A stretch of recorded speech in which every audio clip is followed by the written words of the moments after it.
Sonic Frontiers is Sega and Sonic's team ambitious little love child, and they're going to have to work a lot to pull this through.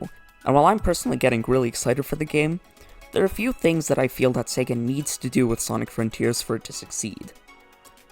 I know a lot of people have done these videos already, but I think I'll bring a few new things. And so let's just get right into it, with things that I want to see Sonic Frontiers do. And as always, this is my opinion, so knock yourself out.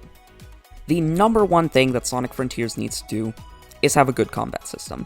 The combat system in Sonic games has been awful. Sonic Heroes combat system, boring and button mashy. Sonic 06 combat system, somehow even worse. Sonic Battle, well actually that one was pretty good. Sonic the Fighters, need I say more? Just battle systems in Sonic games have not been good in general. We need to nail combat, and it looks like Sonic Frontiers is doing what I think they should have done from the beginning. Integrating the combat with Sonic speed, like Sonic in the Black Knight with the sword, except the sword doesn't halt your momentum, it allows you to keep going forward, and speed up.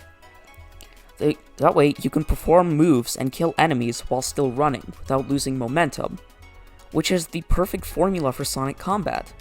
It allows the perfect sense of speed, it allows for satisfying combat, without losing momentum. And losing momentum, as we know, is not satisfying, which is why Sonic and the Black Knight faltered a bit here.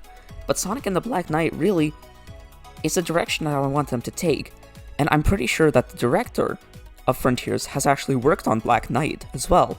So there's definitely a real possibility that he could bring the philosophy of combat with momentum. And also, momentum is great because in this game, momentum is really necessary, because building up speed and keeping it for an open world would be really cool. I know a lot of people have said this already, but like rolling down hills to build up speed, take huge jumps, leap around the world, and explore, this could be really great, and especially if integrated with a good combat system, this could be the best Sonic combat has ever been, which is not a very high mark to breach. The next thing I want for Sonic Frontiers is for the OST to not go into the direction of Breath of the Wild. I don't really want calming background music or like slight piano tones, because I don't think that suits Sonic very well.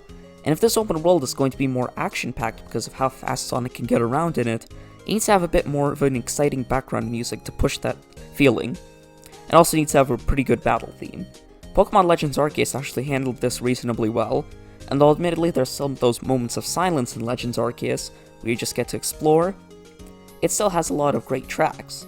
And I want Sonic Frontiers OST to head in this direction. But I think they're going to do just fine, because the OST in Sonic games has never really been a concern. Now the next point is definitely getting a bit controversial, but one thing Sonic Frontiers needs to do is to not include multiple playable characters. Now hear me out. The thing is, Sega needs to focus on how Sonic feels in this game. They need to focus on Sonic's momentum and momentum-based combat. They need to focus specifically on Sonic's controls to nail them. Otherwise, this open world won't be satisfying to play in. Which is why they can't go around and spreading themselves out to trying to develop 4 other playable characters to control as. Because every single one of them is going to have a different way of combating enemies and traversing the land. And I feel that's just stretching themselves too far. As large as this project is already, we really do not need them to stretch it out more. We know what happened with Sonic 06. I just think that Sonic being the only playable character is perfectly fine for this game. There only being one playable character is pretty standard for most open world games anyway, so I don't think this is too big of an issue, and personally, I never found the lack of playable characters in Sonic games to be a big issue at all.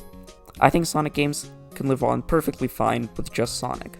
Another thing Sonic Frontiers needs to do is have an incentive for exploration. An open world game thrives off the exploration, but if Sonic can just run through everything and get through the story points quickly, there's no incentive to explore.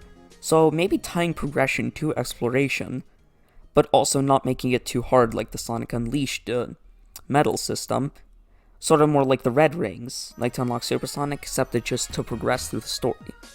And while there were some leaks a while back, there were some purple coins in the world that we saw, I still feel they could expand and bring in a really good collectible system just to give the people who want to explore some reason to. Have some rewards in there for exploration. Because, as much as I prefer speed in my Sonic games to exploration, exploration is still key in an open world for it to succeed. Just think for Breath of the Wild, and in Pokemon Legends Arceus, had some decent exploration where you can find a lot of alpha Pokemon and new items. So maybe Sonic Frontiers can tie new combat upgrades to the exploration, where you can collect coins and spend them at a shop. Like, that could be run by Tails or something. I'm not really sure about the story details, I don't really care about the story anyway. So yeah, they have to have a really good incentive for exploration. And the last reasonably large thing that I want is a sense of polish in the animations.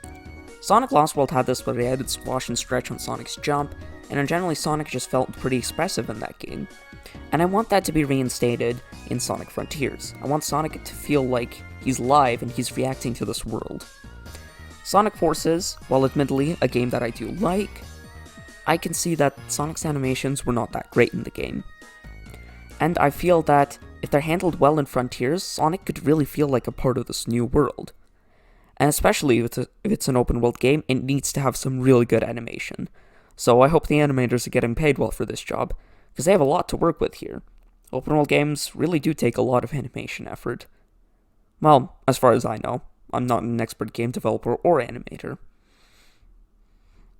So to end off the video, I'm going to give a bit of a miscellaneous things of things I want that aren't going to be that important, or things that I'm really not sure what I want for it.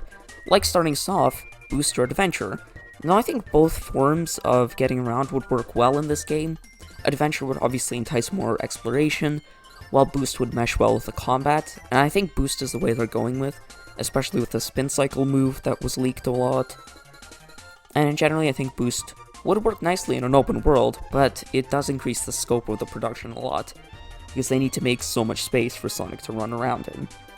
And obviously, they'd have to give a bigger incentive for exploration. So while I think Adventure would probably work better for an open world, I do like the concept of putting Boost Sonic in an open world, because it could very well work. Now, another thing I want is for the Forces model to be kept in, just to trigger a lot of you. This is just for fun, I don't really care about the model anyway, but it's just going to be really funny, and the complaining posts are going to be really funny too. And one thing I've really wanted ever since I've played Metroid Dread is for the Sonic game to integrate cutscenes into the gameplay. Sort of smooth transition like in Metroid Dread. Metroid Dread handled it amazingly well, transitioning between the 2D perspective of the gameplay and the 3D of the boss's cutscenes, and it worked great there, and I feel it could work really well for a Sonic game too. Timing something really well could reward you with a cinematic, where you get to do a lot of damage on the boss. And while it won't work as well as Metroid Dread in the Sonic game, I feel like they could pull it off. And last but not least, I want customization back. And I want it to be really varied. Like the Avatar, but we add in some more meme costumes, so I can wear a Garfield shirt in public in Sonic Frontiers. Yeah, it wouldn't really be public, but still.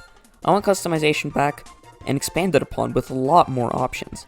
And I think they're already going to do this. It feels like a waste if they don't. So that's some of the things that I want in Sonic Frontiers.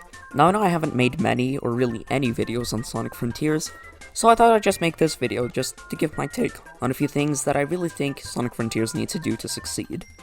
And now obviously they're probably not going to take my suggestions, they're definitely not, but I think it's a really cool concept, and I think that Sonic Frontiers could be a really cool game, as long as they implement just a few of the things I mentioned here. And I'm just really excited for the game.